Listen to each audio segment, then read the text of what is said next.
kayong lahat sa daigdig ng kababalaghan. Sabay-sabay nating tuklasin ang mundo ng kahiwagaan.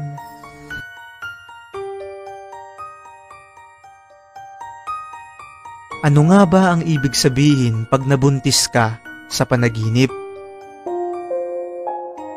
Mga kaibigan, isa ang panaginip na to sa mga pinaka-common na panaginip na maaaring maranasan ng isang tao kahit na ano pa ang kasarian.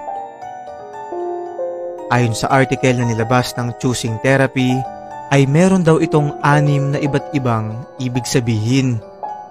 Una, kaya mo ito napapanaginipan ay dahil baka ikaw ay talagang totoong buntis.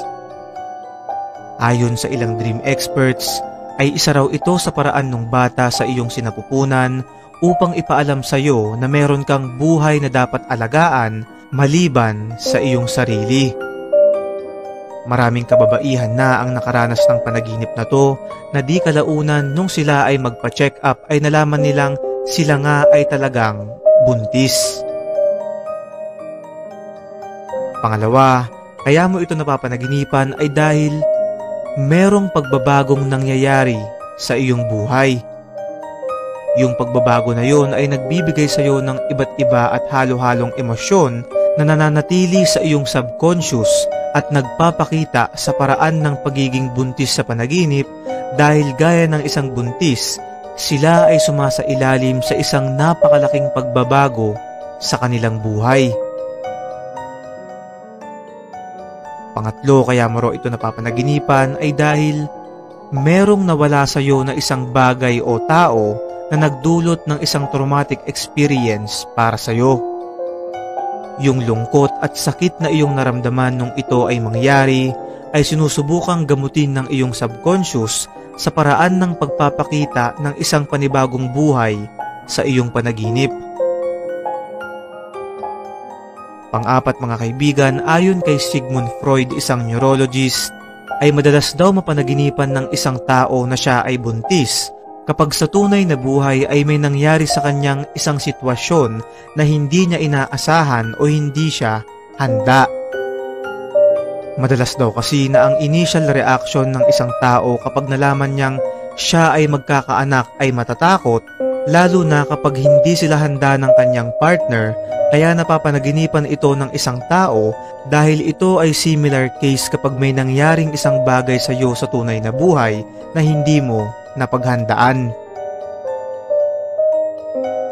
Panglima mga kaibigan, kaya mo napapanaginipang ikaw ay buntis ay maaaring dahil meron kang bagong responsibilidad sa buhay na gumugulo at bumabagabag sa iyong isip.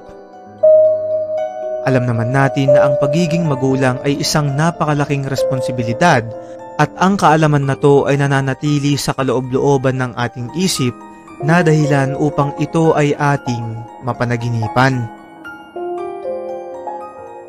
Pang-anim at panghuli sa ating listahan mga kaibigan, kaya mo ito napapanaginipan ay dahil sa tunay na buhay deep inside sa'yo ay natatakot kang ikaw ay mabuntis o maging isang magulang. Ang takot na to ay mahirap maalis sa iyong isip dahil ang sitwasyon ng pagiging isang magulang ay may malaking epekto sa kung ano ang iyong kakahinatnan sa hinaharap na dahilan upang ito ay iyong mapanaginipan. Mga kaibigan, ang aking mga binanggit ay teorya lamang at interpretasyon galing sa iba't ibang mga taong eksperto sa bagay na to. Gaya ko ay hindi rin nila sinasabing ang mga paliwanag na to ay 100% na totoo, bagkus ito ay hinanay lamang nila sa mga karanasan, emosyon at sitwasyon sa ating buhay. Ikaw kaibigan, nabuntis ka na ba sa panaginip? I-comment mo sa baba ang iyong karanasan at magkakasama natin itong pag-usapan.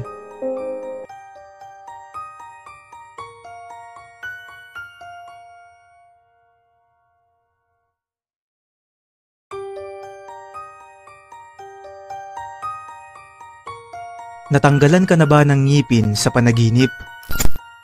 Mga kaibigan, isa ito sa pinaka-common na panaginip na nararanasan ng isang tao.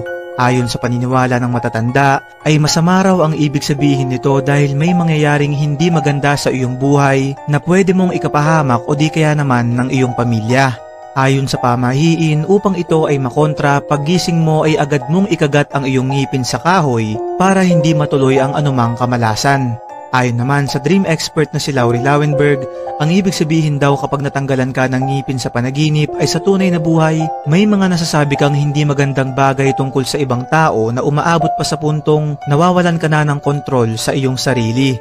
Ayon naman sa founder ng psychoanalysis na si Sigmund Freud, ang ibig sabihin nito ay sa tunay na buhay, meron kang sexual na pangangailangan na hindi mo napupunan.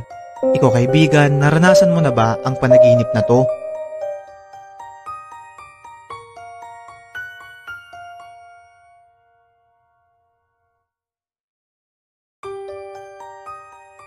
Simulan mo nang tumakbo kapag nakita mo ang iyong doppelganger.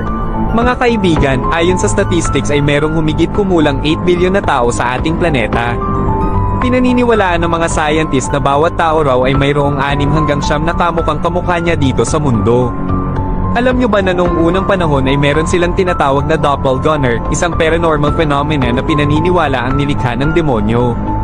Sinasabing ang mga doppelganger nato ay iyong kamukhang kamukha, kaboses at kasing tangkad na parang isang kakambal. Ang paniniwala nato ay nagsimula noong 16th century kung saan dumami ang reports na nakakita raw sila ng isang taong kamukhang kamukha nila ngunit hindi naman nila kakilala o kaano-ano. Ayon sa teorya, kapag nakita mo raw ang iyong doppelganger ay may darating na kamalasan sa iyong buhay na maaari mong ikapahamak. Noon nga ay naniniwala pa sila na aagawin daw ng doppelganger ang iyong buhay at siyang papalit sa iyo dito sa mundo. Kaya naman, subukan yung pagmasdan ng inyong pamilya at mga kaibigan kung sila pa rin ba yon o ang kanila ng doppelganger.